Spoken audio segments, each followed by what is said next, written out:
стал очевидцем случайным еще одного дорожно-транспортного происшествия, происшедшего возле сквера Пушкина, как на мосту Динамо, после моста Динамо, значит, машина столкнулась с общественным транспортом номер 22, и за счет этого движение остановилось в одну сторону и идет только по одной стороне. Машина немного пострадала, но общественный транспорт нет, но, к сожалению, есть пострадавшие в общественном транспорте. И была вызвана карета скорой помощи. К счастью, наша доблестная медицина справляется со своими обязанностями, прибыл на место происшествия и оказывает пострадавшему человеку все необходимое медицинское обслуживание. Надеюсь, человек не сильно пострадал. И, в принципе, техника тоже не сильно пострадал. Полиция тут как тут выполняет свою задачу и выясняет причинно-следственное мероприятие.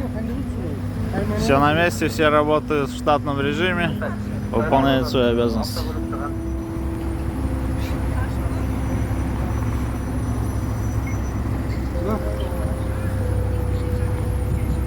Уже, в принципе, дорога потихоньку разъезжается. Машину вот занесло. Видимо, столкновение произошло в бок. Пострадавшие оказались на месте происшествия. Пострадавшего увозят с кареты скорой помощи.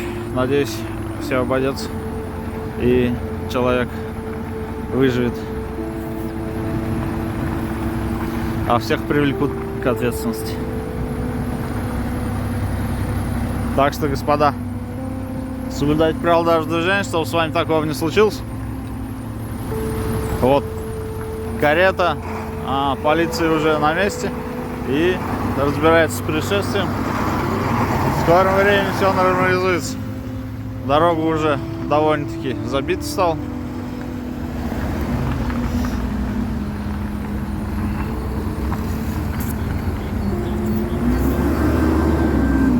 В общем, господа, соблюдайте правила дорожного движения, чтобы с вами и с вашими родными такого не случилось. Всех благ, и берегите себя.